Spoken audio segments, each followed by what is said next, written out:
Good morning once again to everybody that's joined us. Thank you for joining our webinar this morning, Yachting the Turkish Mediterranean. And so I see there's still a few people logging in right now.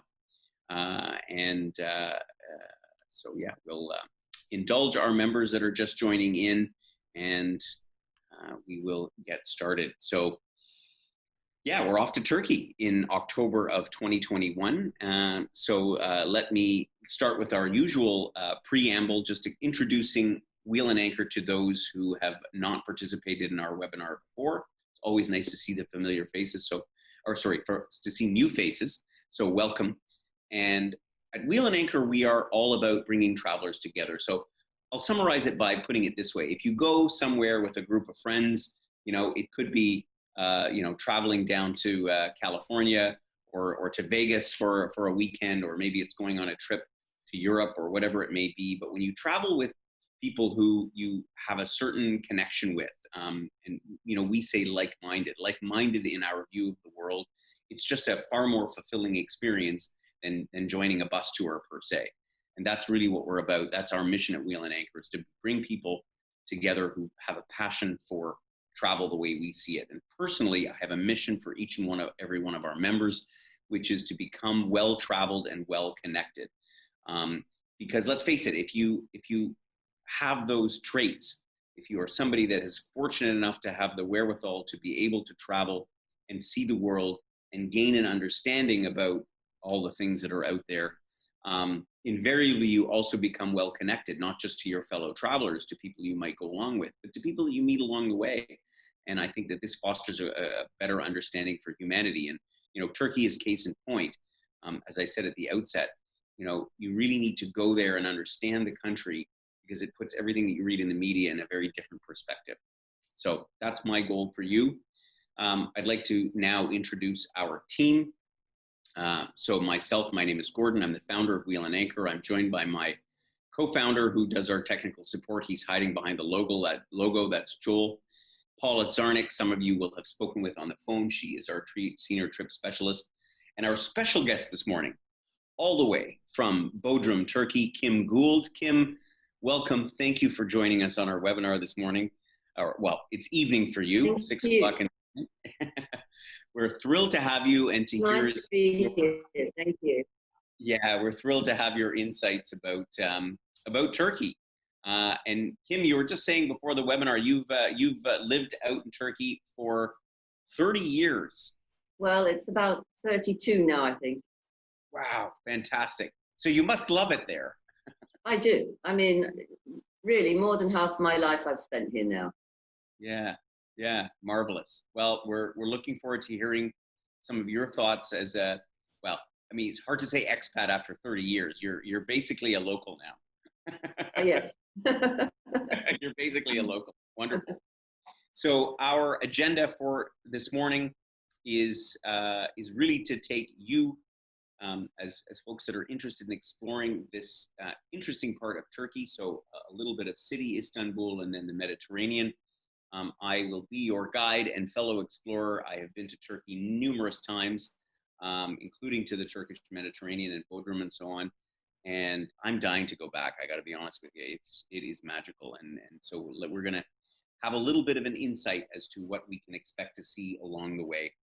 Just a few quick notes about Turkey as a whole. And again, what we often know about Turkey is what we read in the media. And Turkey is an interesting because, as most of us, I think, know from geography lessons back in high school, Turkey sits literally on the border that separates Europe and Asia. Istanbul, particularly the Bosphorus, is the body of water that separates the two continents.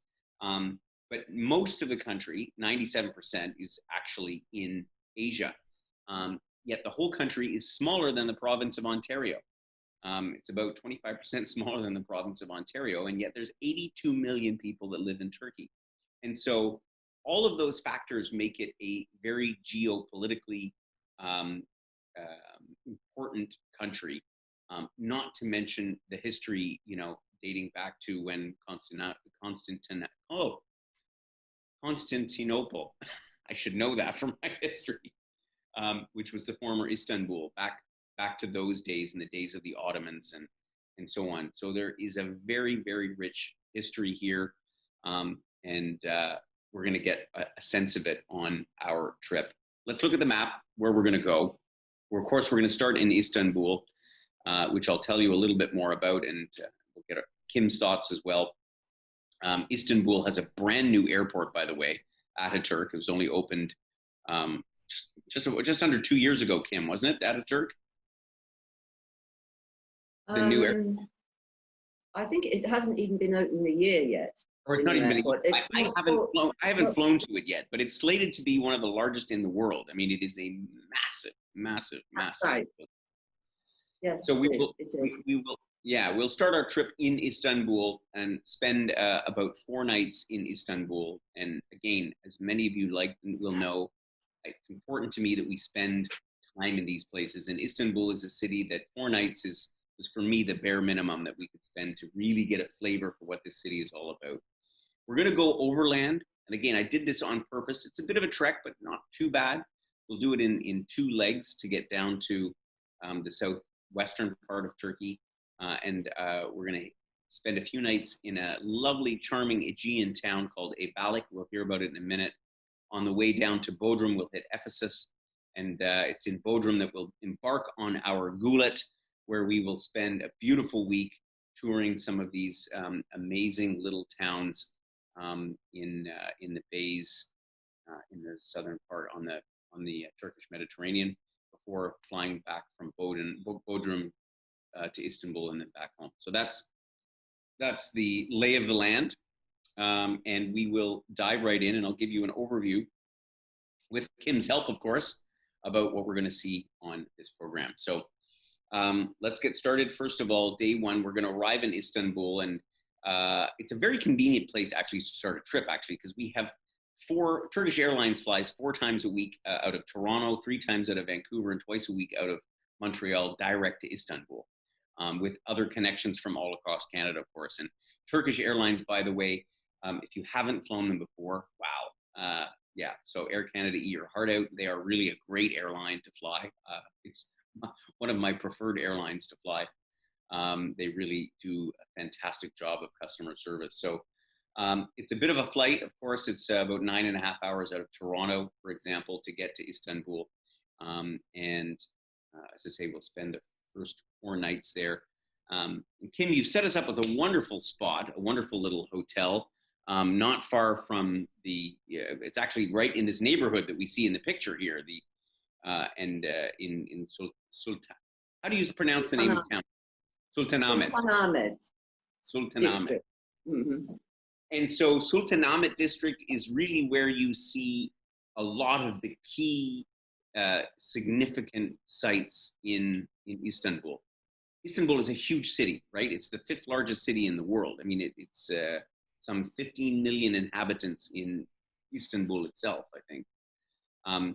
But we're really in the heart of it, in this neighborhood here. So there's lots of wandering around to do. You're a stone's throw from the Blue Mosque and from Hagia Sophia. And this is where we will spend our first 4 days of our trip. And the good thing about this is that, Kim, we can do a lot of this on foot. That's true. Yeah, we can get up to Hagia Sophia. It's been in the news of late, of course, because this was founded in the days of Christianity back several centuries ago, and has recently been converted back to a mosque. It was more of a museum, but it is quite an iconic building. And we're gonna, and I understand, Kim, we can, they're even though they've converted it now, it's still open for visits by visitors. Yeah. Yes, it is. As long as they're not in there praying. As you know, Muslims pray 5 times. They're allowed to go there outside praying times. Outside of praying times. Yeah. Yeah. Yeah. But being as close to the hotel as we are, I'm sure we'll be able to facilitate a visit to Hagia Sophia. Yes, and sure. our first day will be really just on foot. Hagia Sophia, the Blue Mosque, and of course the Grand Bazaar. Can you give us some flavor? I mean, I have had my own experiences in the Grand Bazaar. It's one of those places in Turkey. They say you can't walk in. If you're a visitor, you can't walk in without walking out with without a carpet. Sorry, you cannot walk in without walking out without a carpet on your way out the door. But, I mean, the traders are so good at their job. That's probably true. and they make excellent carpets, I must say, because I have a couple of them. They do. They do. But there's a lot more for sale in there, apart from carpets. You don't have to spend that much money. No, exactly. I mean, they have, but the thing that struck me about the Grand Bazaar, Kim, is that like it's all authentic stuff there. I mean, it's not like a souvenir shop with all made in China stuff. These are really Turkish goods, yeah. Yes, I mean, there are a couple of souvenir shops there these days, but it has a really Oriental flavor to it. Mm-hmm. All the alleyways, and you can very easily get lost in there. Oh, there's 15 entrances or something like that. So this is part of the reason. There's part of the reason why before we let you in, you will make sure you have a good map of that part of Istanbul. So if you come out on the wrong side, you know, the worst case is somebody will point you in the right direction. The Turkish people, my experience has been, are super friendly, and you know, they'll point you in the right direction so you get back to the hotel. But and again, yes, it's very hard to get lost in Turkey. It's hard to get lost in Turkey because everybody wants to help you out. Yes, because people will always help you to find your way or take you there, in fact. Mm-hmm. And I was just about to say that. I remember one time wandering around in Taksim, and I wandered into a barber shop, and the guy literally walked me down the street, and you know, all the way back until I could see the hotel I was staying at. I mean, it was like super friendly. Yeah. And we have lots of time. We've allowed lots of time to experience Istanbul by walking around. I guarantee you, when you visit this city, it will be one of the most memorable cities that you ever visit. And the following day, we're going to cross the Golden Horn. This is a small inlet, a body of water that separates the area, the Sultanate that we're staying in, from Taksim, on the other side of the Golden Horn, and we'll take a walk down this famous pedestrian street called Istiklal, which is a very long and very busy pedestrian street. This is where you find all of the cafes and bars. Well, the picture, I suppose, does it justice, does it not, Kim? Definitely. That's exactly how it is. Usually that crowded, but yeah, very colorful. But very colorful, very cosmopolitan, and you know, this is the life of Istanbul. So we'll have time to stroll around Istiklal, and then we'll head down to the pier, which is right on the Golden Horn, and we'll do a little cruise along the Bosphorus, which gives you the perspective of both the European and the Asian side of Istanbul. And do we? Do you know? Are we going to sail under the Martyrs Bridge, which is the big bridge that, you know, literally goes from Europe to Asia? Is that part of our? You might well do that. Yes, and see all the along the Bosphorus. There are a lot of what are like villages, really, all with a different flavor. And that's what makes Istanbul so interesting. All these different little enclaves, all with very much their own character. Indeed, and that's exactly it. And I mean, Istanbul is really a city of neighborhoods, and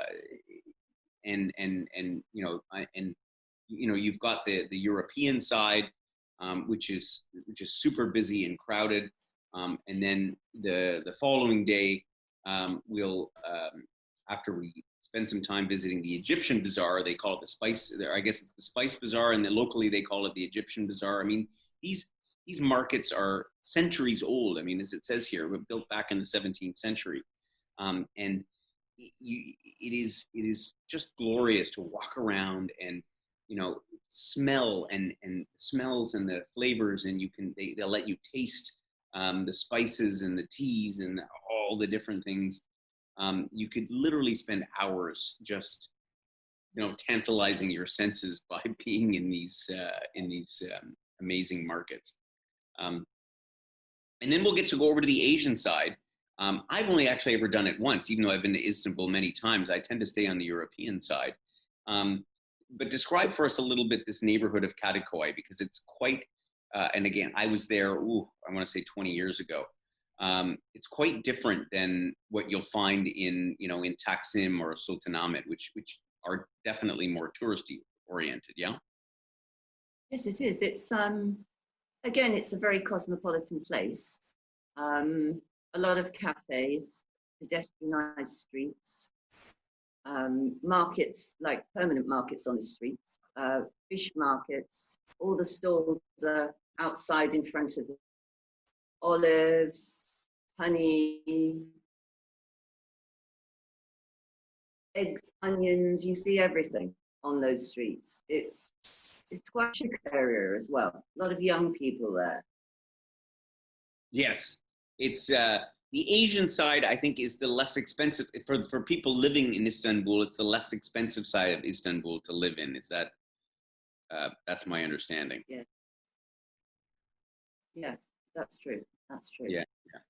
So by the time we will have spent, a good 3.5 days touring around Istanbul, you will have barely scratched the surface, but you will have certainly got a sense of how great a city this actually is. And I want to add something, because I'm sure it'll come up in the questions. It's quite a safe city as well. Istanbul has had some sort of political tensions some years back. We'll all be familiar with them, but generally speaking, crime rate wise and so on, you're as safe or safer in Istanbul as any other city in Europe. And I think it's an important point to make, because even though it can be overwhelming, you saw the picture of Istiklal Street, but the people are just simply so friendly and so dedicated to looking after the visitors, that I have never felt anything but completely safe there. So it'll be a wonderful experience. But by the time we get to day 5, we're going to head out. And as I mentioned, as we were looking at the map, we're going to go overland down to Ayvalık. And so Kim and I discussed this about whether we should fly down, but you want to get a sense of Turkey, rather than just the Istanbul and then the coastline. And I'll be honest, we will pass through quite a bit of Turkey's industrial heartland as we drive south and along the Sea of Marmara. That's the body of water between the Mediterranean and the Black Sea, where the Bosphorus flows through. But we'll get a sense of the countryside, and you'll realize how economically, what an economic force that Turkey actually is, when you see how this the countryside is covered in in factories and towns and cities, and it's amazing. And we'll make a stop on our way to Ayvalık in Bursa. Now, I haven't been to Bursa. I've heard about it, Kim. Obviously, the famous site there is the mosque. But describe it for us, because it's different than Istanbul. Yeah, yes, again, it's a place with a different flavor.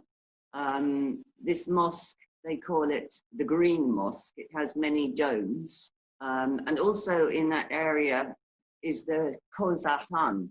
Han is like a caravanserai, where traders along the Silk Route used to stay as they were bringing their wares from here, there, and everywhere.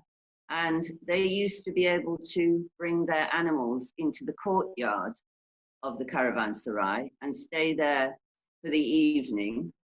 And there are a lot of these caravanserais throughout Turkey on the Silk Route. And this particular one, the Kozahan, is very impressive.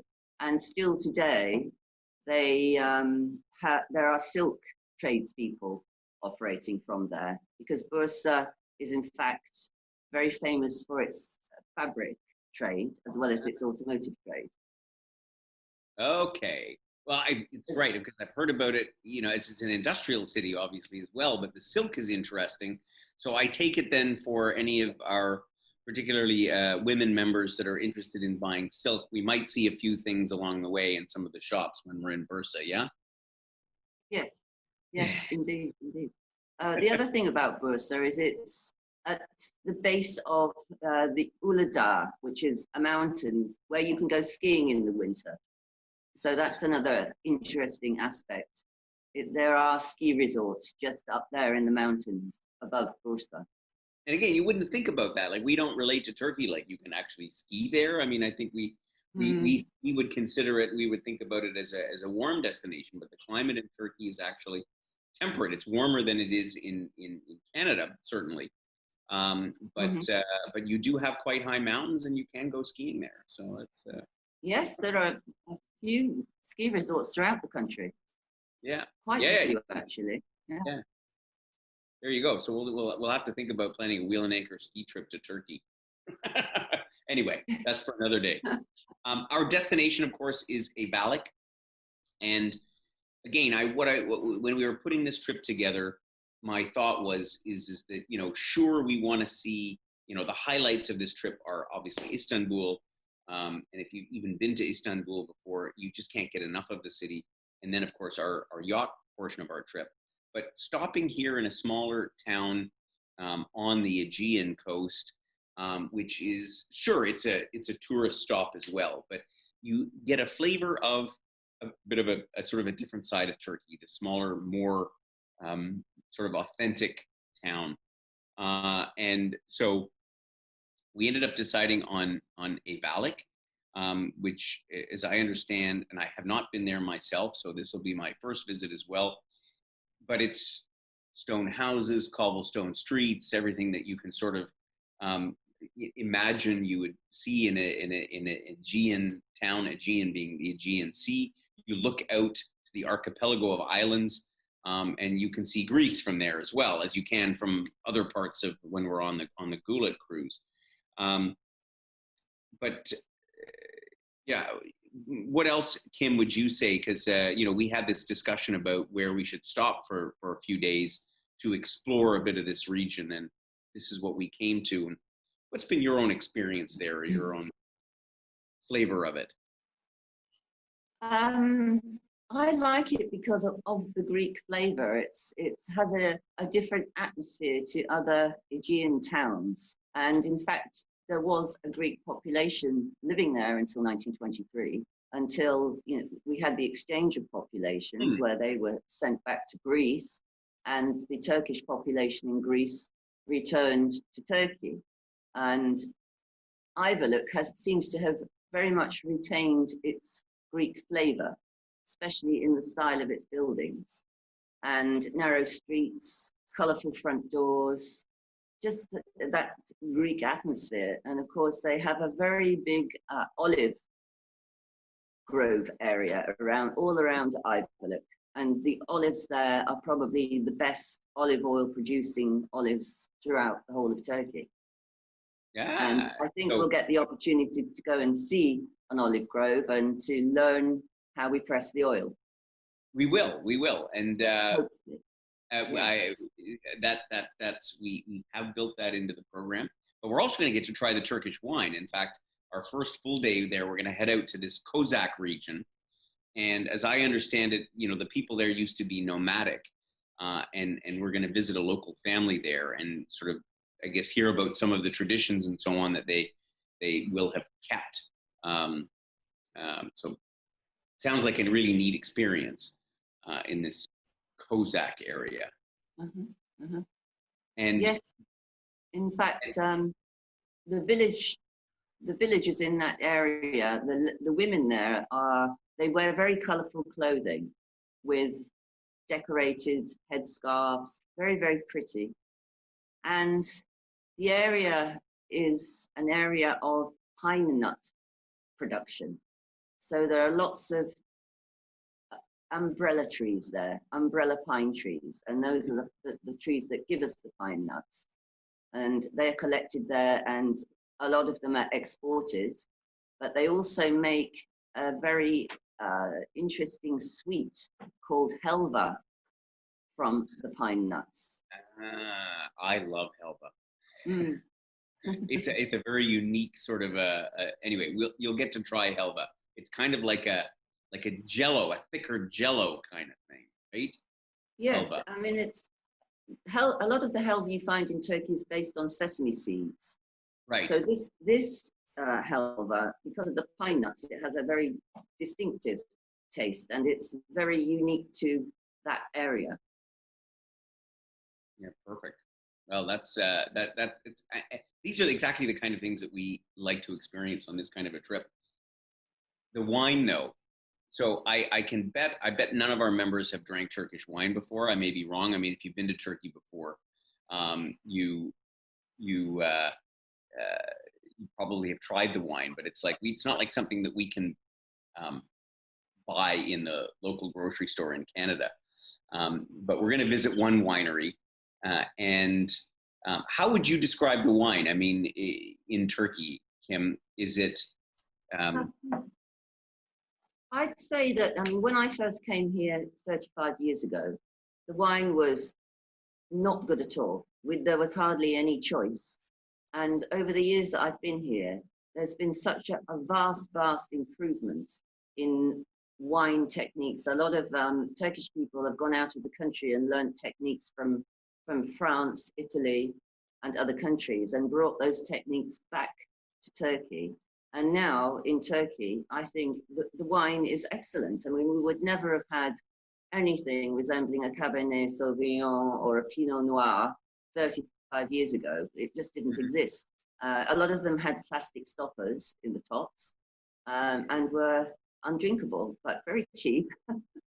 But these days, the wines have really improved. And I think people coming here have really appreciated them in latter years. Yeah.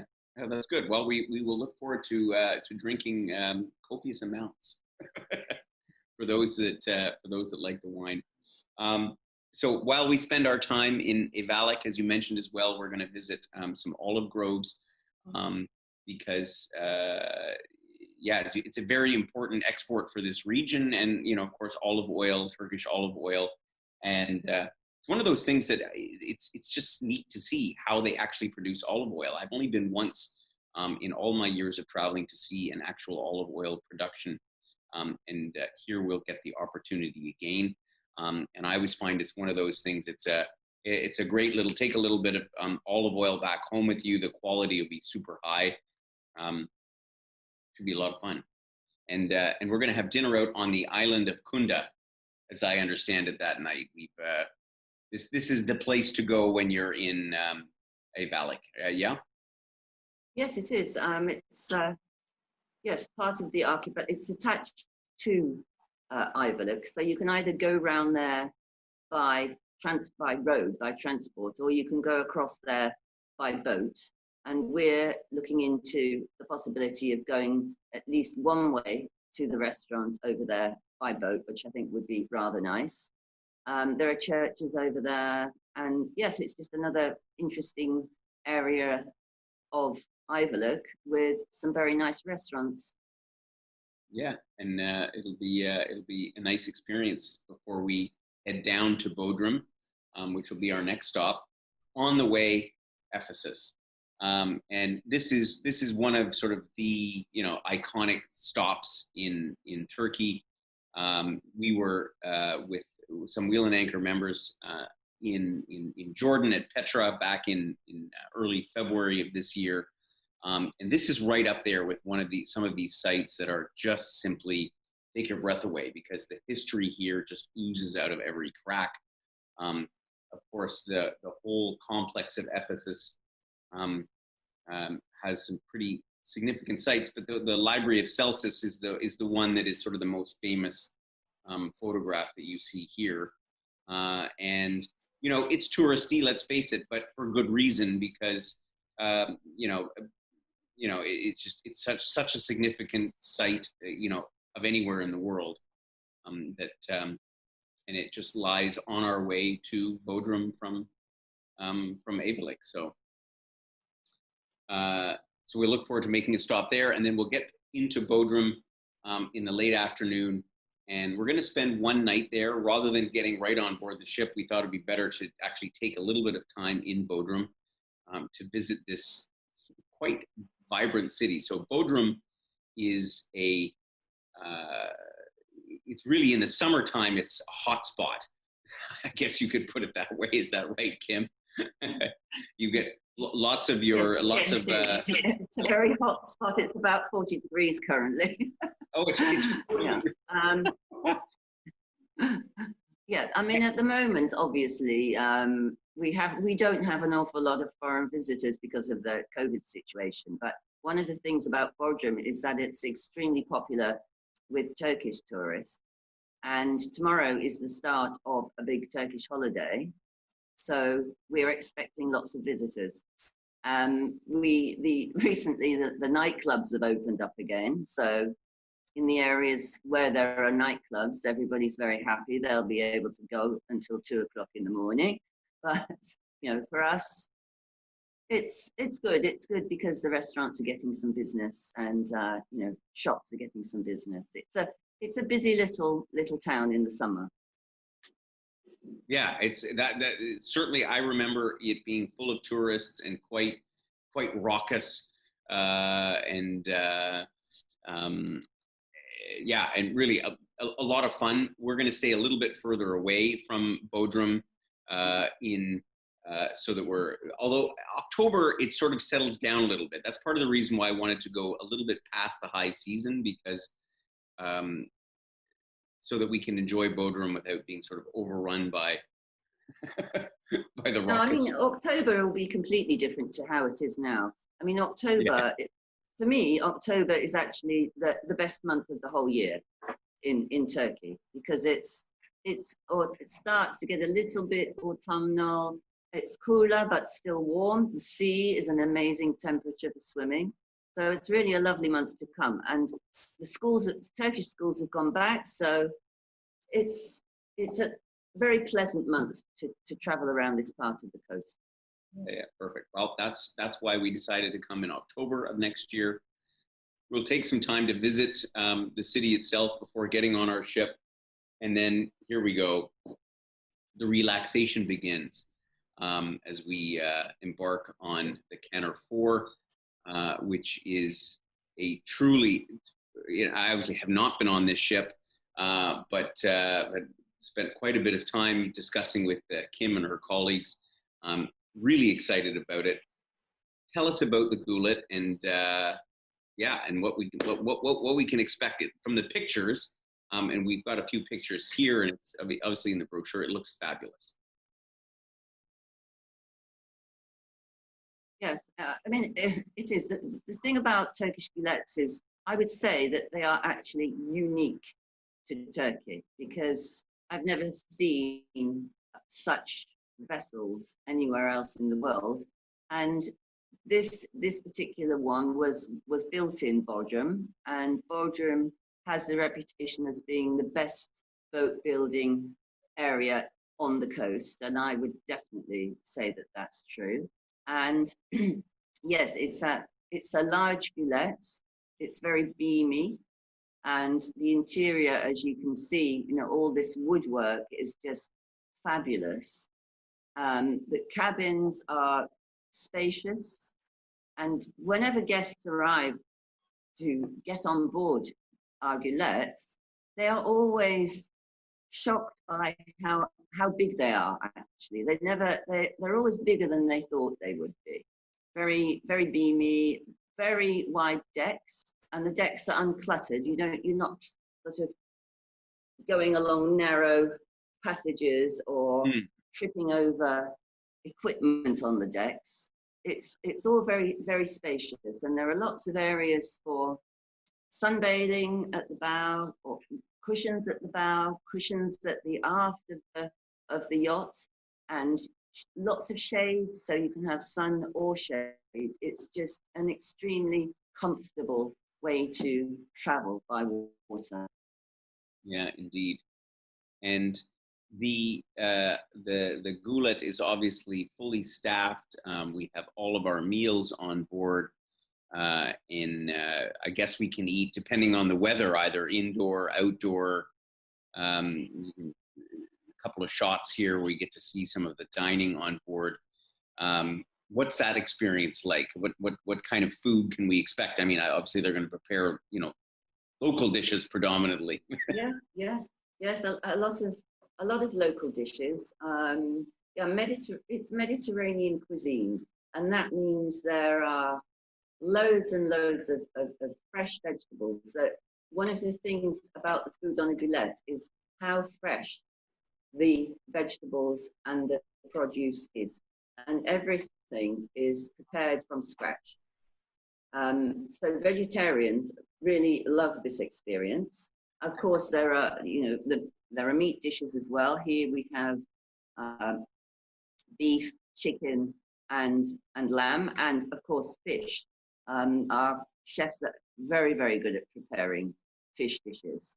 To start with, in Turkey, you usually have what we call mezes, which are small dishes of various vegetables, cold mezes, hot mezes, that you can pick at before the main course, and then followed by either fruit in season. All the produce here is seasonal, or desserts.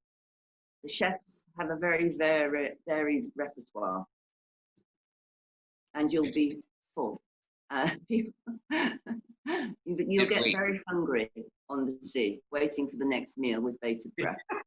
Exactly, and we are supplying the beverages at the meals as well. That's going to be part of the program, so we'll get to accompany all that delicious food with some terrific Turkish wine and local beers, and a good time will be had by all. So, not a good time to be planning a diet. In any event, I'd like to get a flavor. I've been to a few of the places along the way that we have that are on our agenda. And so our itinerary, though, is sort of more of I don't want to say suggested, but in other words, it could vary depending on, the weather conditions, or I guess just the feeling of what we feel like doing that day. Is that fair to say in terms of what our itinerary is?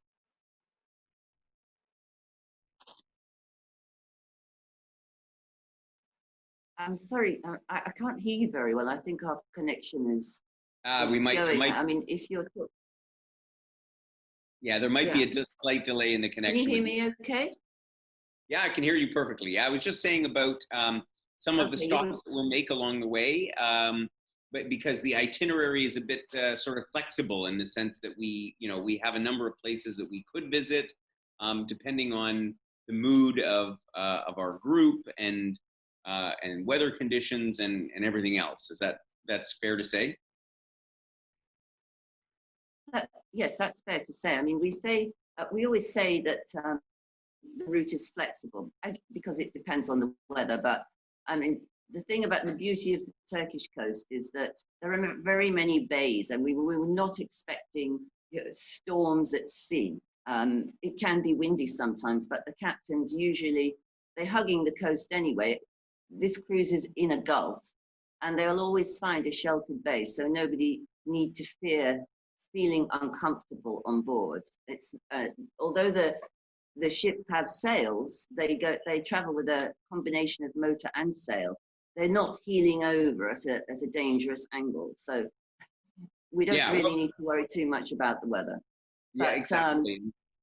So yes, the first day will probably be in a bay, because I'm sure everybody would like to have a first swim, and then going across the head of one gulf and down to Knidos, which is an archaeological site, which you can actually see it from where you'll be anchored in the bay, just in front of you, because it's the ancient harbour itself. So, and if anybody would like to, they can go and have a look at the site with a guide, because it's quite an extensive site. That's the first and second day, really. Right. And so we can expect to see, and I remember from my own experience in Turkey, like, some of these spots will be archaeological sites. Some of them we just local villages where, we get this a sense of what life is like in, quite a rural part of Turkey. Um, uh, this particular spot here, this Orhanye Bay, I heard is an interesting, um, certainly with a mountainous backdrop and so on and so forth. But um, this looks like a great spot as well.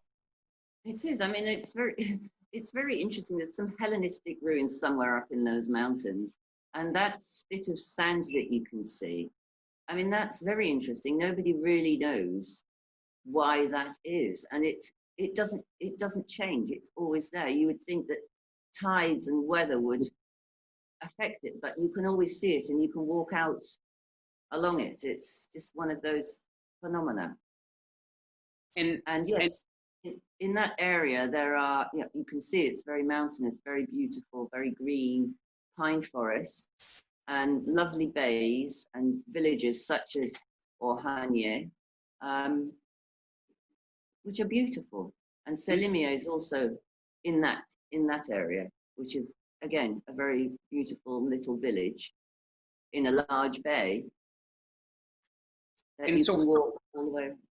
how much time would we typically, so our gulet will anchor, I take it, and we'll come ashore in the tender, like in the small boat, as opposed to docking. That's the typical procedure?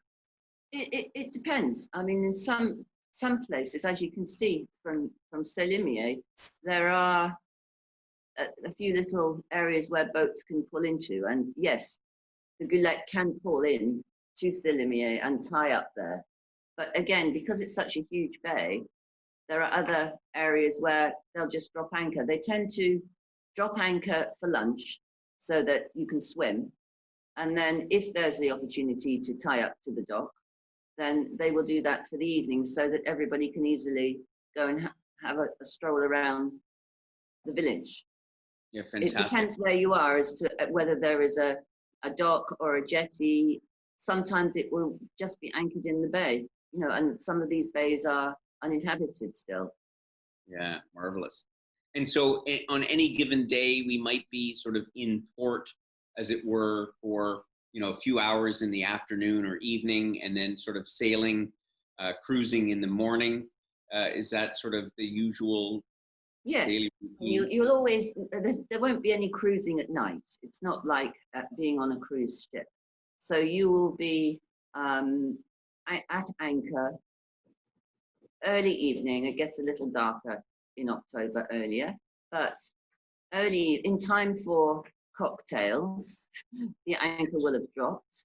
And then, yes, the next morning, after breakfast and a swim, of course, you'll be cruising for, on average, an hour or a couple of hours before a lunch stop, or it might be a stop in a little village or town where you can get off the boat and stroll around in the early afternoon, or you might be getting off and strolling around in the evening. It depends, but generally it's an average of 2 hours cruising in the morning, stop for lunch, swimming, reading, and then cruising off again for another couple of hours and stopping again for the evening. So it's very leisurely. That's the idea. That's how we like it. We like it leisurely, and we like to see a lot of amazing coastline. And I can tell you the water is as turquoise blue as you see in these pictures. And, I never believed that about the Mediterranean. Certainly from other parts, but other parts of the Mediterranean, I find it's more brown. But here in Turkey, it is the most amazing color. Yeah, so you will be mesmerized by it the whole time. And yeah, there'll always be good Turkish wine to sip, as well as other delicious cocktails and beverages. And the week will simply fly by. I can tell you, none of us are going to want to get off the gulet by the end of it. But we'll return back to Bodrum, and I know that Kim, you suggested, and we're arranging for a special farewell dinner on board the ship with the catch of the day. So we're going to have to catch something. Yes. Otherwise, we'll make sure that we have something fabulous for our last evening aboard. We'll disembark in Bodrum, and then make our way back home, or I'm sure some members will perhaps continue on to other destinations. So let me give you an overview of our program, Kim. Thank you for giving us some sense of what the experience on board the ship is going to be. So just to talk about a few of the logistics, of course, all of this information will be in our brochure. The program will be in October. We have a couple of different categories because there's either standard staterooms, or we have two larger staterooms at the forward of the ship and at the aft of the ship. So the pricing is dependent on what type of stateroom that you'd like. Included in that, as with all of our programs, pretty much everything. So all of our transportation through Istanbul and the guiding, and in Istanbul, some of our meals, either lunches or dinners each day. On board the gulet, of course, we have everything, meals, beverages are included, and some of the touring around that we will do with a guide. Yeah, so as with any of our programs, you know, there's not much extra other than your own personal expenses. And on that note, the things that one has to look after, of course, the airfare, which we will help facilitate, as we always do for our members, as well as an e-visa for Turkey. You can either get it online in advance, which is probably the easiest thing, or you can pick it up at the airport when you arrive. It's really quite simple. And insurance, which is these days, don't leave home without it, as they say. Airfare wise, you can get into Istanbul by on these wonderful direct flights from Toronto, Montreal, and Vancouver. And depending on, it'll be difficult to say what the fares are going to be because there's a lot of chaos in the airline industry at the moment, but we're hoping that things will sort of normalize, you know, in the next 6 months or so by next year. But this will give you a sense of what the airfares are like into Istanbul and out of Bodrum. And of course, we can facilitate that. Turkish Airlines is Star Alliance, so they work with Air Canada. We can get you from any parts of Canada. So I'm sure we're going to have a few questions. And so if you do, please type them in the chat box because we'd love to get your questions about the program. You can email us or give us a call at any time. And if you do have any other questions, either arising out of the webinar or from our brochure. So I see a couple of questions have come in. Also, we had some by email before. Joan asked, how rough are the seas? You did touch on this, Kim, and my experience as well is they weren't rough at all, but what's the reality here? Is it we likely to get much movement in the boat? Do people need to be worried about seasickness? You're breaking up again. Sorry, Kim, we're talking about, one of our members, Joan, asked about how rough is the sea, and is there any worry about seasickness? Seasickness. Well, I mean, some people are more prone to seasickness than others, but yeah, the sea is not like the Atlantic. We are in the Aegean. It can be a bit choppy. It can be a bit windy, but seasickness is not a huge issue with our guests. And those that do suffer from it tend to use the pressure bands or take tablets. But it's, as I said before, the captain will always be taking the boat into a sheltered area if he's at all concerned about the weather, and he's always got the comfort of the guests in mind. So it's not a worrying thing. Yeah, that was my experience as well. You mentioned also, and we picked October because we had a question about the average temperature in October. And my recollection is I've been there in November actually, and the weather's been amazingly pleasant. But what's it normally like at the beginning of October? I'd say in the 20s still, 23 to 25 degrees centigrade in the daytime. And so that's perfect for us. For Canadians, we love that weather. Mid-20s Yeah. is perfect. Yeah. We're not Yeah. hot weather people. We don't need to have anything cooler than that. So mid-20s sounds great to me. Jean asked about whether we could add a side trip to Cappadocia. Good question, Jean. We haven't really thought about whether we will do any extension programs on this, but I'll have a chat with Kim, and we'll give some thought to whether it might make sense if we're traveling all the way to Turkey. There are so many other places to see in Turkey, that is for sure, and we'll keep you posted as to whether that could be a possibility. So thanks for that. And we actually had another question similar to that from Peter about any extensions after this trip. Well, Istanbul is super well connected to destinations across not only Europe, of course, but the Middle East. So from Istanbul, you can get to really just about anywhere. So if you were, you could, well, even from Bodrum, there's some places you can go. You can even take the ferry across, and you can go to visit some of the Greek islands, for example. So one could, in theory, go over to Greece and continue on there. And of course, the weather is still the same. So that's very much an option. Good. I don't see any other questions on our agenda this evening, or this morning, I should say. So once again, please do let us know if you have any queries at all. Kim, I want to thank you for joining us today and taking your time to give us some flavor about the program. It's been really a pleasure to have you. And I look forward to meeting you in person again when we come to Turkey next October. Thank you, everyone, for joining us, and have yourselves a wonderful day.